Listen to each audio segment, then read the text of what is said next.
Go live. Okay. Good evening, ladies and gentlemen. YouTube. Home Theater Joe here, man. There is so much I feel like I want to cover this evening. I'm not even going to touch MMA, and I'm just going to act like that this is going to post to YouTube later because I don't know. I hope that's what happens. But anyway, um, yeah, a lot to get to. We got my chalky milk and got this Logitech Brio. We'll try this out this evening and see how that does. But my computer doesn't really care what kind of webcam you. All right, so what should we start with here? There's a lot to go into.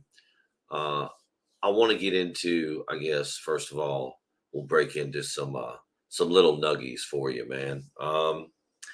And here it is. I'm gonna post this later to YouTube, but here's my little nuggie for you tonight. Some days you're the bug, some days you're the windshield. And I'll give you a perfect example of such. Today, I'm try to keep it as short as I can. My father's truck, which is now mine, is only owned by he and myself. I've been at this address for 10 years. Well, finally today, somebody got it. Well, the city came and got it. It's been some bickering about it for some time. It's inoperable, but you know that was not an easy battle to fight. And to make a long story short, it was either let them take the vehicle or suffer the consequences. They were ordered by the city to be here. So I think what I learned today, one thing I learned is sometimes you got to lose and just be, I don't know, humble about it, man. Yeah, that was quite the experience, and it just threw off the whole day. Uh, and of course, it's something that's ongoing, and hopefully will be resolved tomorrow morning. But you can't win all the time. It can't always be sunshine and rainbows. You know what I mean? So yeah, we just I think learning how to lose is just as important as learning how to win in life. And yeah, today was one of those days where I'm gonna be the bug. There's no doubt about it. And you just got to take that loss and move on sometimes. Okay, so let's get to some more important stuff. Really, that was just the dad truck stuff. Sorry, that was just on my mind. Had to get it out, let it out of there. Very frustrating, but nevertheless, we'll take care of that. What should we talk about? Let's talk about some good news. I got an email today from Emotiva. So the XPA5 GEN3. Let's see if let's share our screen a little bit and let's talk about that. Yeah. Okay. Good. All right. I know people are probably sick to death of hearing me talk about Emotiva, and I'm just as sorry as I can be for that. But I have some real questions here. And I've gotten these questions the last couple of days. I'm sorry, I'm not looking at the chat. So if you're commenting, please excuse me for a moment. Excuse me. I've gotten some questions over the last few days, and some people have been asking me, "Hey, have you heard any difference? What's going on with the MC1?" And the short answer is, I have not even hooked it up yet. But I think this gives me an opportunity to address again, maybe in a different way, why I'm here. My current AVR is a Yamaha TSR 700, and I love that thing. I did send it off to Yamaha's board replacement program. They did it. It's working fine with the XSX. Everything's good on that front. The price point on that guy was less than $400 out of Costco. I mean, and for that money, it's incredible. So that brings me to the processor, the pre-pro, and the MC1.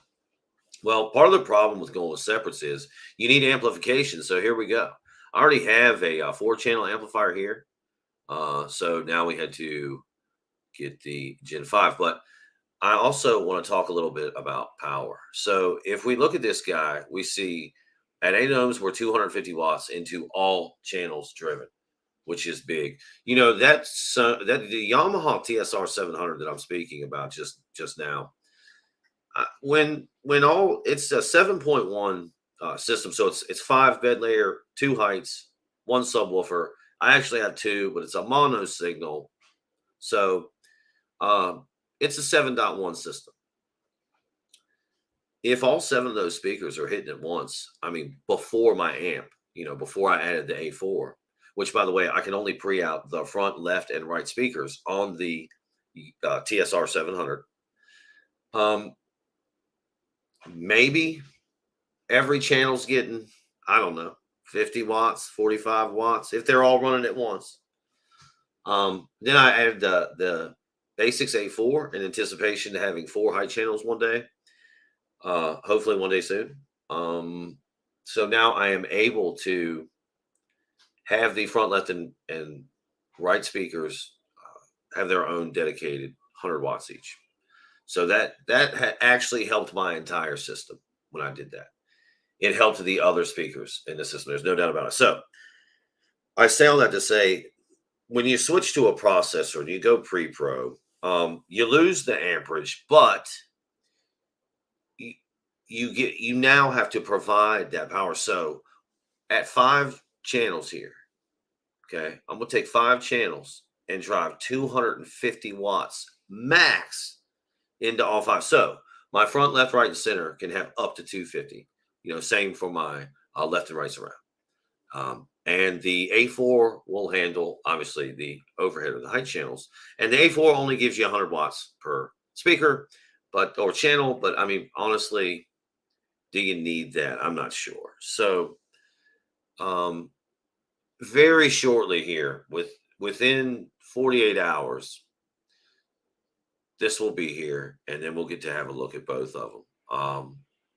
And then I'll be able to power the things up. So, what I'm looking for here is an audible difference between that setup and my Yamaha, the AVR TSR 700.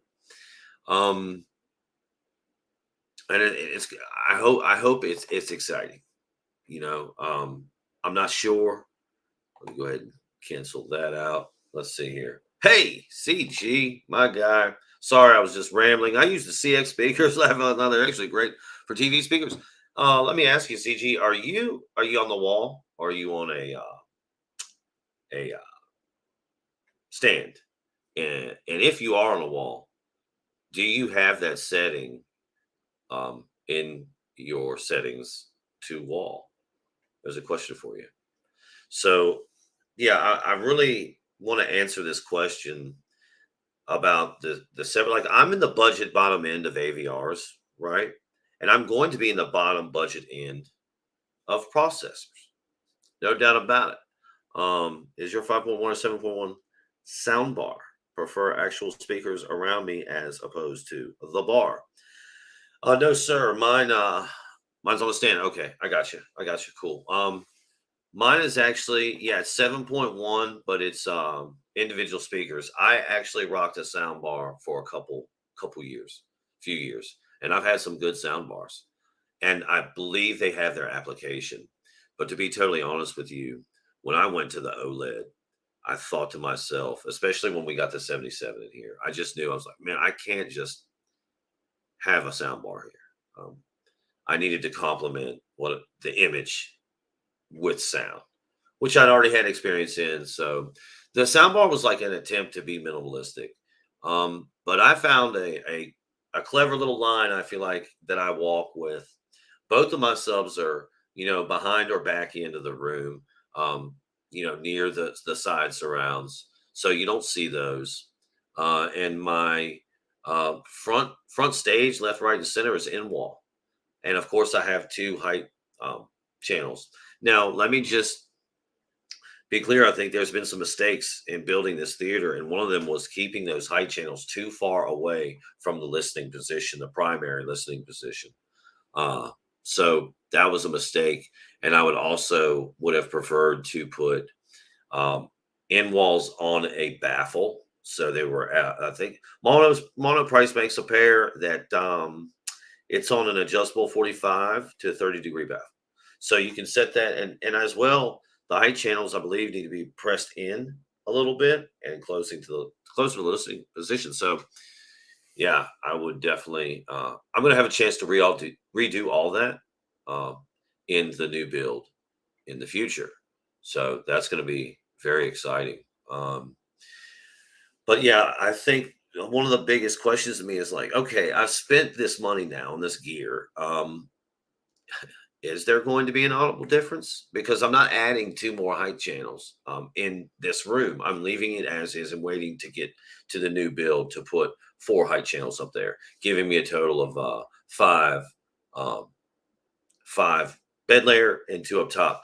And also, I think it'd probably be more beneficial for me to add two more bed layer to give it seven before I added the four up there. So we're gonna have to see about that. Let's see here. What is the best bang for the buck sound setup you recommend? Uh, well, here's another question for you, my friend. Are you in an apartment or are you in a single family style home? That I think bears a lot to the answer. As well, what is the room size we're talking about? Are we in like a say a converted bedroom or even a dining room, or are we in a large open space living room? Do you have this open floor concept, kind of like we do here? The kitchen goes into the living room, all big factors. I'll say this: I love minimalism. I love to be. Is that even a word? I love to be minimalistic in my approach. So if you're going to have a sound bar, and here's another thing I would recommend to you, my friend. I would take the TV off the stand if you could and put it on the wall. And then I would put the sound bar on the wall as well. And as far as sound bars go, they're going to give you a lot of this height channel mess. Like, hey, we've got these height speakers in the sound bar, but I don't think you should really fall for that. I'll tell you this. I think the best sound bar out there, okay, if I'm going to tell you to buy a sound bar, it's going to be, oh, wow, this is even better. Okay, I'm in a bedroom that's set up mostly like a living room, just also with a bed, like a loud, medium sized room. Home. This is an awesome, awesome thing. I got just the thing for you, my friend.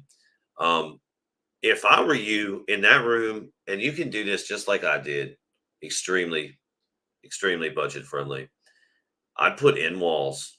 Okay. And if you don't want to mess with all that, the Nakamichi um 7-1 or 5-1, 5-2 surround system. The Nakamichi Shockwave comes with two 10-inch subwoofers. That's the setup that I want for our bedroom. Okay. And that's like a little dream of mine, right? At bare minimum, I'm going to put it in the living room because I do believe sound bars have their place. They have their use. Hey, honey. And they I think that Nakamichi Shockwave is something to look into. So, it being though, I will say this: being as though you're in a bedroom, I would not fill that room with speakers. Not standing speakers, maybe bookshelf speakers. All right. But I would not put towers in there and a big old honking center speaker because you're going to just drastically reduce the size of that room. And the room is our enemy. The room has all kinds of things going on in it that we don't want anyway. And if you push it together, like crowding stuff, I don't know. I'm just learning so much actually lately about sound. So, or maybe not a whole lot. I, Listen, I don't know what I'm talking about, to be honest with you. But I personally would not put floor standing speakers in there. Um, I I would put in walls in there, honestly. Um, I think that's the way to go there, my friend. Really, either that or the Nakamichi sound bar. If you're going to leave the TV on the stand, especially get that Nakamichi sound. Now that thing's a little pricey now. I think it's 14.99. I haven't tested it, but I believe it's probably worth every penny. It is going to give you satellite speakers, and I believe it gives you 4 satellite speakers. So you do really have that. Okay, I say you really do, but it does have kind of the 3 front stage going on up front, and then they'll give you 4 satellites. So maybe you could say you have 7 bed layers, but we know when we're dealing with sound bars that those speakers are so close together that your separation is going to be limited.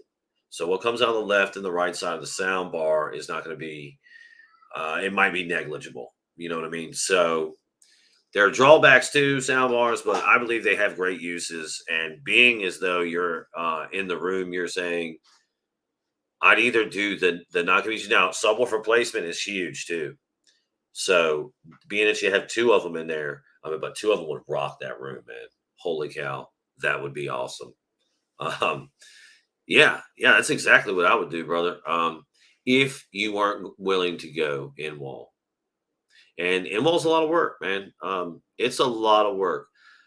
Not only did I wire everything myself in here, all the speakers, both subs, crawled under the house in the attic as well. Hey, man, of course, my friend, you are welcome. Um, always, rewired myself. Not only that, but that I ran that first run with 16 gauge wire, and it just I didn't know it at the time, but it wasn't. So I replaced it with mono price 12 braided, shielded wire, and wow, what a difference that was. So I'm on average 4 to 5. The sensitivity increased. I'm on average 4 to 5 dB higher at all times that in my normal listening, just from replacing the speaker wire. So yeah, that was twice in the attic under the house to run all the wires. It was actually the second time I didn't have to rerun the subs because I used coaxial to run the subs and a R6 uh, coaxial, plugged there at the end, made all that stuff. Like I said, man, I'm extremely budget. So if you were going to go in walls, that'd be cool. But you're welcome, my friend, anytime. Any question you have or anything you guys want to say, man, in here, y'all go ahead and just throw it out there. I mean, it's all good here. But I'm just really excited. The XPA, those are you that maybe just joined the XPA will be here in less than 48 hours. The XPA5, and that's huge, man. So I will have 9 channels of external amplification, and now we can put the proper test. We can actually hook up this MC1 and see what's going on because, guys, YouTubers or YouTube land, what are we doing here? Nobody's talking about this product, and it's just, I'm fat. I'm just, Elon Osborne put out an incredible video. Shout out to Elon. And it was about, he had this really great bit in there about going to Best Buy and asking them the difference between, AVRs and separates. Man, y'all got to watch that video. Awesome. Elon, he's the man. Man, I think he's like 2021 YouTuber of the year or something. Anyway, it's a great video and sums it up perfectly. Yeah, so now we have 9 channels of external amplification, and we can really, I can pull out this MC1 for the, and hook it up. And we're gonna try a couple of movies. I'm gonna make sure to watch a couple of movies just before I switch it out. Oh Lord, there he is. He's like, guess he's throwing a snowman. There you go. Good job, dude. That's my little guy right there. Anyway, my little mini me. Yeah. Let's see here. Let's see. Oh man, yeah, the shirt, brother. The shirt. This come from what is that store? Spencer's, I think. Is that what they call it? Spencer's there. Favorite slasher icon. Man, I'm really partial to Jason for whatever reason. I do love Freddy too. Don't get me wrong, but if I had my pick, I'm definitely going Jason. I kind of think that's more realistic. I don't know, like the whole Freddy, I'm gonna get you in your dreams thing was never really too scary to me, especially when you have like a girl turns into a fly and she's in a like a fly trap all stuck to it, and he's like eating her. So just weird stuff. I might be conflating two different scenes there, but he eats somebody that's not like, Freddy Krueger. So what's up, my man? Where has the topic gone? I don't know. We're all over the place right now. We are all over the place. Jason for me too. Yeah, and honestly, I love Freddy versus Jason, or was it Jason versus Freddy, whatever that movie is. I love that movie. I think they did a good job. Yeah. Uh Chalky milk on deck. Yeah, dog. Chalky milk is like it's life, man. Chalky milk keeps us going. So yeah, let me just try to wrap a bow on the MC1. I'm sorry. I'm just so excited that the XPA5 is going to be here, man. And I only have 7 channels, but the SPA, or excuse me, the MC1 will process 2 subwoofers as well. So no longer will I be stuck with a mono signal for 2 subs. Both of them will be time aligned. Both of them will be leveled independently. So it's going to be an awesome thing, man. I'm going to make sure to watch a couple of movies with the Yamaha again, just to fresh up, and obviously some demo scenes. We know we got to have our demo scenes in there. So I'm gonna watch those, make sure they're real fresh. Switch out the system, put the XPA in there, put the MC1 in, and then immediately try to watch some of those demo scenes, play back a couple of movies, take some notes, man. Guys, I'm just really hoping that there's a huge audible difference, that it's just something crazy. Oh, yeah, bad boy. Hey, just a bad boy. But I'm hoping there's a huge audible difference. There may not be, but I'm going to be totally honest about that if there's not, and I'm going to let you know. I think there's some things I am scared of. I'm scared of speaker pop. That's a thing, and that's a thing that happens with some processors and separate amplification. I'm told, that's a thing, so that could really happen. That could be bad. Hey, we got some guys here. What do you guys have? You guys seen anything at all on Dying Light 2? All right, let's transition real quick. We'll get out of the same stuff I've been talking about. Dying Light 2. Anybody seen anything on this? I have. I've been paying attention the last couple of days. I haven't said anything because I've just been kind of thinking about it. And did y'all playing Dying Light 1? I know a couple of my homies in here did. I know James did. JJ, I'm pretty sure you would have played Dying Light as well, man. I mean, that game was the jam, right? Look, the campaign mode in Dying Light, the original Dying Light, is, I think, one of the most enjoyable, best campaign modes I've ever played, man. It's up there to me. Like The Evil Within is a great campaign mode. Dead Space, the original Dead Space 1 and 2, great campaign mode. There's a couple of Modern Warfares or a couple of Call of Duties that have great campaign modes, but for the most part, not really. What else? There's some other things with some great campaign modes. Resident Evil 7 actually was, yeah, whatever. Yeah, but I did enjoy the campaign mode. So I just remembered it being this experience, and I felt like it was way too short. It might have been 8 hours of gameplay or something, and it felt way too short because the story, you just got so invested. And it's not many video games that do that. Alien Isolation, that's another one. Yeah, you got to pick it up, brother. Well, I don't know.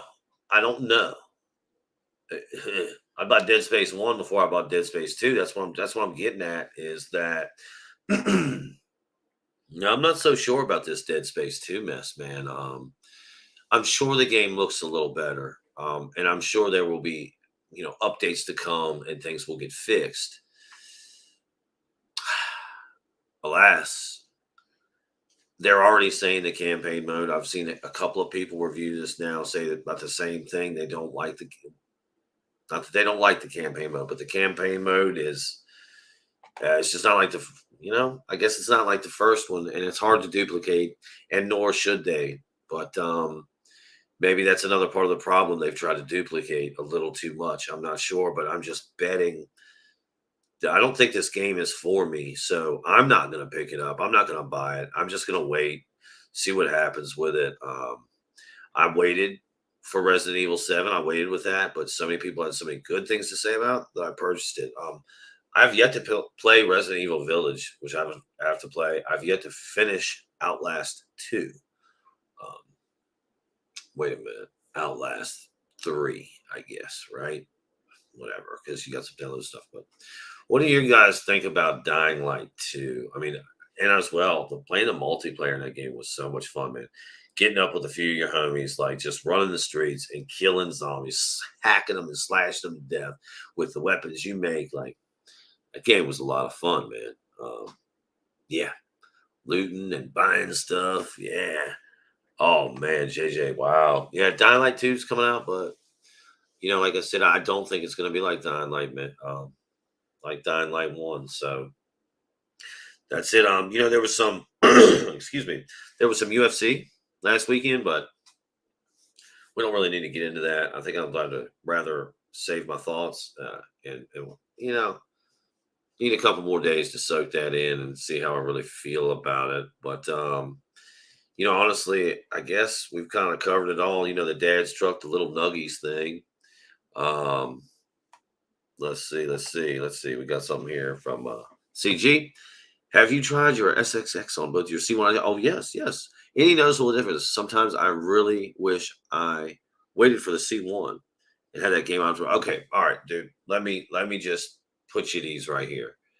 No, I this is unpopular, but I don't really care for the game optimizer. It does make things easy because you can just tap it and it's a menu within the service menu, but it's I'm sorry, it's not. It's its own separate menu. And if you want to get further into the user menu after that, you must go into the full system settings. And it allows you to do things like change your frame rate right there, change whether or not your boost is on or off. You can change AMD FreeSync. You can turn that on or off, turn on G-Sync on or off. A couple of things like that. And you can choose like whether you're in first person shooter mode, adventure mode, whatever. But to be totally fair, my friend, no, the real difference, I guess, if I had to be honest, would be the Evo panel, and that really doesn't have anything to do with the gaming side of things, man. The CX is every bit as capable and just as nice, in my opinion, as the C1. When you talk about features and gaming and whatnot, they're both right on par with each other as far as latency. The C1 might have a slight advantage. You turn boost on, but when you turn boost on, you do I believe that limits some other things. So the short answer, my friend, is no. I wouldn't have any uh, buyer's remorse. I have a C10 and a C1, and I love my C10. I mean, it's gorgeous, man. Both of those displays are gorgeous. And I was gonna try to maybe eyeball a G2 this year, but one they're coming out earlier, and I just don't think I'm gonna be ready for that. Um, and they're gonna be a little pricey, so I don't know that I'm gonna be able to swing that G2 this year. But think what I'm going to do is wait, wait, see what everybody has to say about the G2. The guys like Classy Tech, man. I know he's going to get a G2, and we'll see what his review. Vincent Tio, we'll see what TV Test says. So there's a lot of guys in the community that'll tell us a lot of great things about these displays. So I'm looking forward to what those guys, what they really have to say about the G2. I mean, uh, again, I don't consider myself any kind of real content creator or professional in that realm, man. I'm just a dumb old floor man from Virginia. I can tell you how to sand floors, but and I can even calibrate my display. Okay, but that's about it. I do have my audio is calibrated as well, but I'm just fresh in that game. I don't know what those guys know. So they would be the great places to find. Sorry, I think I shake the laptop all the time on the table. I gotta stop doing it.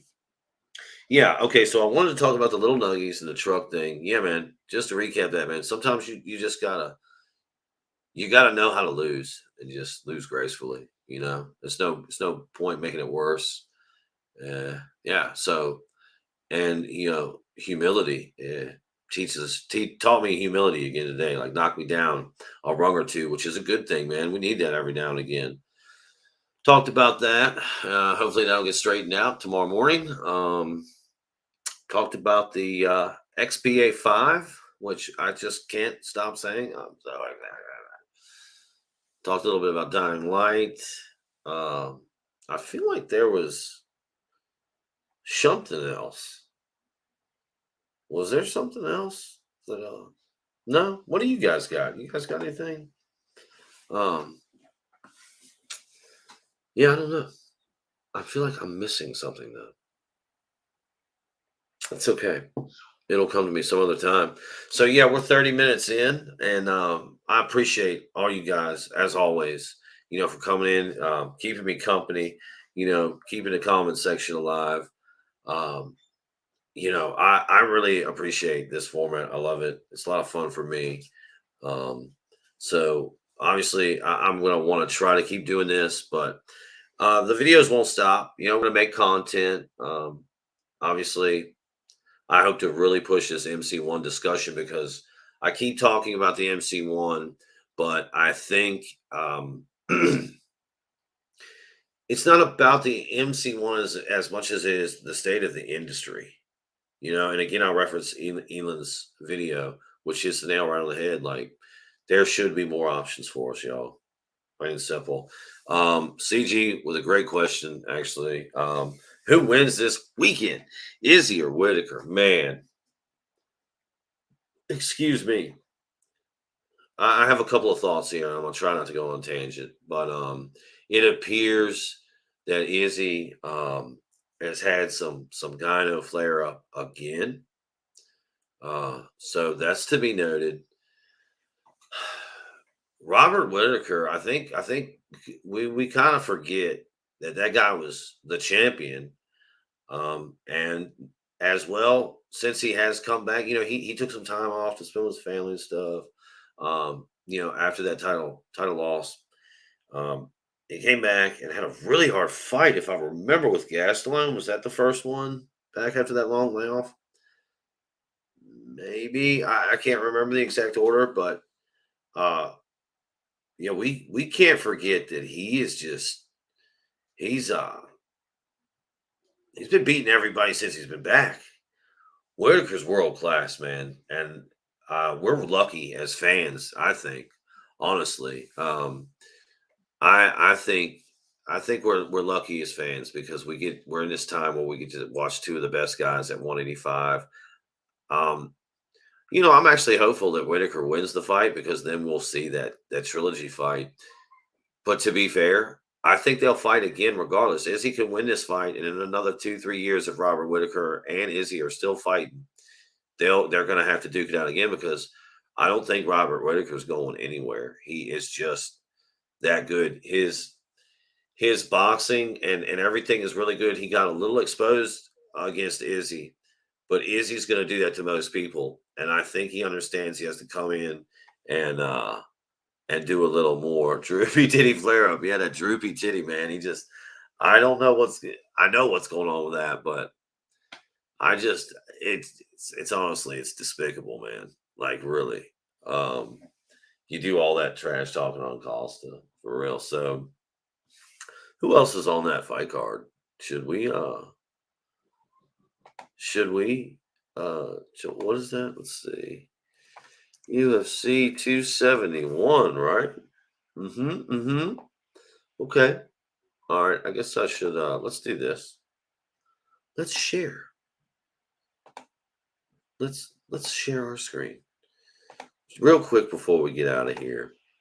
Let's see. We'll tap on that. We're gonna share it. All right, let's go. Over here. Adesanya Whitaker. Let's see. Main card. Oh wow. Oh wow, y'all. Holy cow. I'm glad I looked at this. Okay. So, this whole card is just stacked, to be honest with you. And I'm gonna go ahead. Like Bobby Green's no joke, but neither is this Nasserat. I'm not even gonna butcher the man's name. All due respect, I don't want. I think it's Nasserat. Nasserat. I'm sorry, man. I don't know. I'm not really familiar with either one of these two gentlemen. Mauricio Rojo. Why is that? Marcelo. Marcelo Rojo. I don't know. But look here. Jared Cannonier and Derek Brunson. That's big. And I honestly think Jared Cannonier is the better athlete. He's the better fighter. I probably think his tool bag is just a little deeper than Brunson's, especially on the striking side. I'm going Cannonier all day long with that. But this fight, guys, Derek Lewis and Tai Tuivasa. Oh my lord, Ty's going to be drinking shoeies after the fight if he wins. And that's going to be a knockout, man. Neither one of these guys want to hang out too long, so that's an awesome fight. And Whitaker, I just think this is wow. Look at these odds: -275, -220. I mean,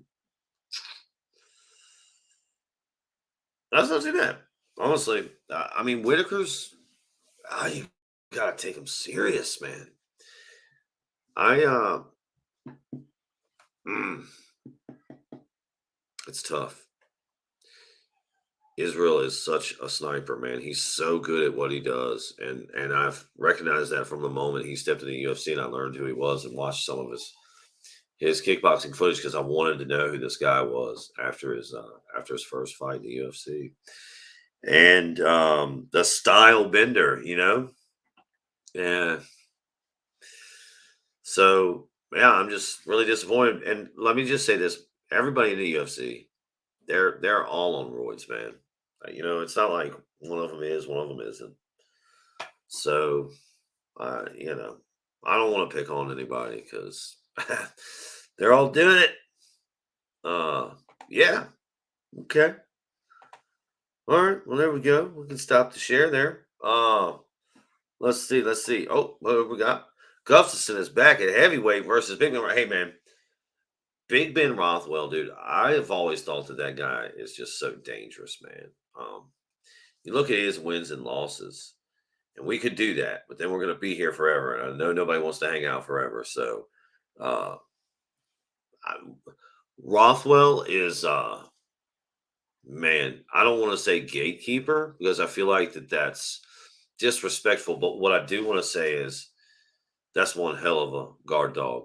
That's all I know. If that's your gatekeeper, that's one hell of a guard dog. I mean, that big man has to cut weight to make 265.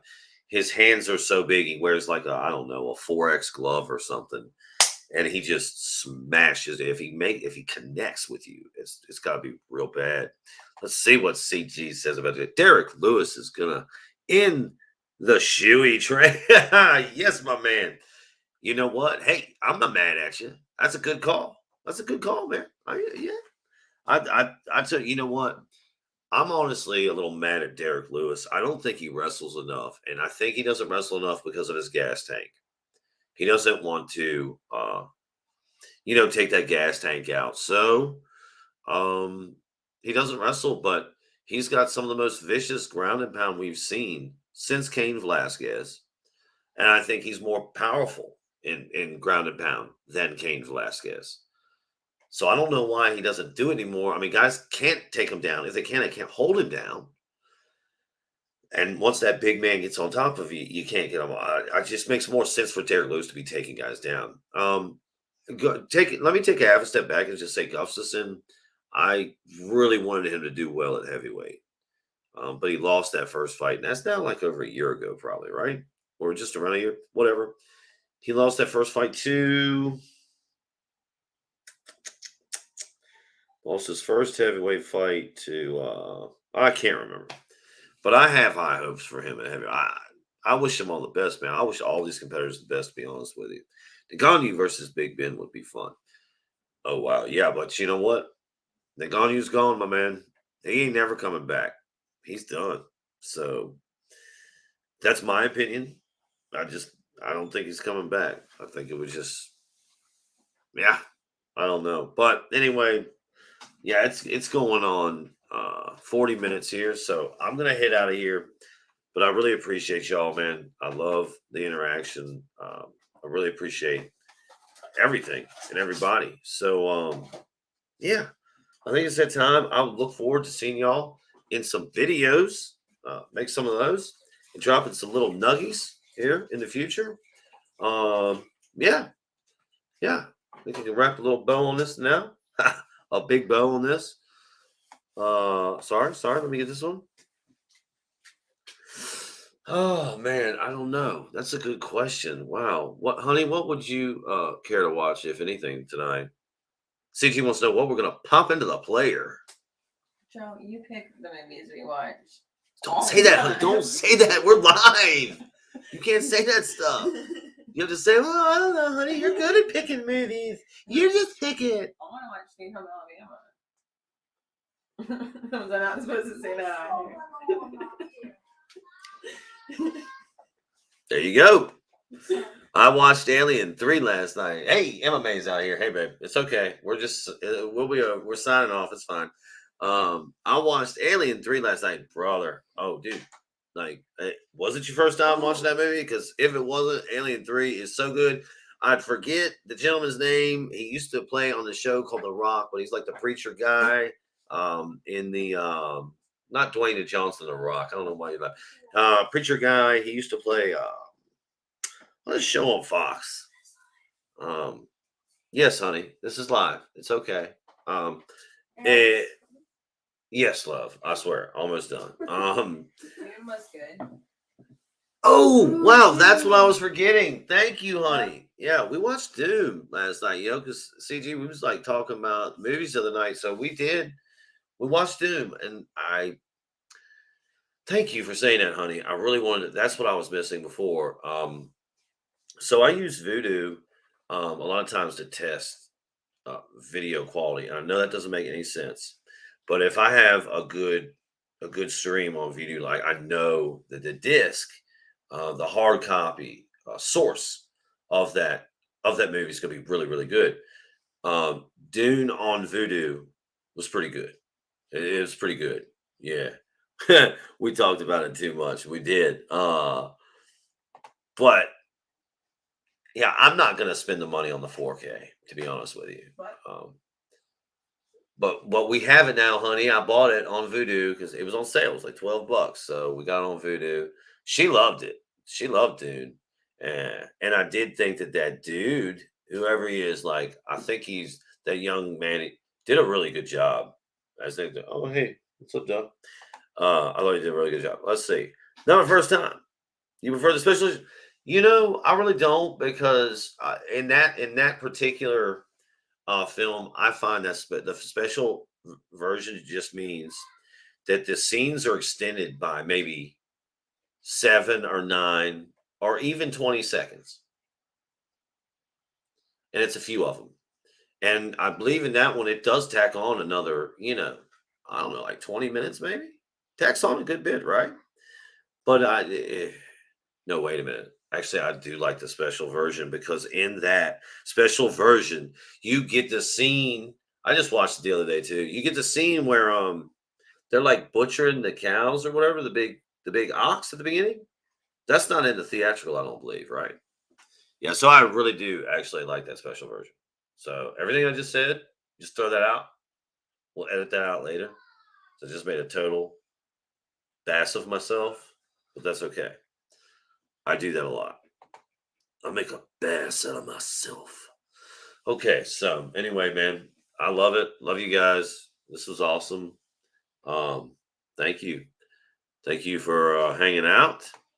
Let's see what was it? We got the theatrical. His oh yeah, the dog alien. Yeah. Um, yeah, I do. I love that ox thing. Like that was crazy. I did remember that scene. You know what? I've been actually seeing a little bit here and there on the old YT. There's clips of the Invincible show. Now I've watched the whole Invincible animated show on Amazon, and I loved it. By the way, and So yeah, like I've been enjoying watching the little clips. That's kind of fun. I'm a big Alien 3 fan though, man. That movie gets way too much hate. I don't know why. I do not like that. I love Alien 3. Just do. All right, well, I think that's about it. That's good for us, man. Yeah, man, I appreciate y'all. Um, and as always, hey, if you have any questions or comments, good, bad, or different, you can put those down below somewhere. Yeah, we can wrap a big old fat bow on this one now. Yes, sir. As always, thank you for listening. Be good. Be safe. Boom.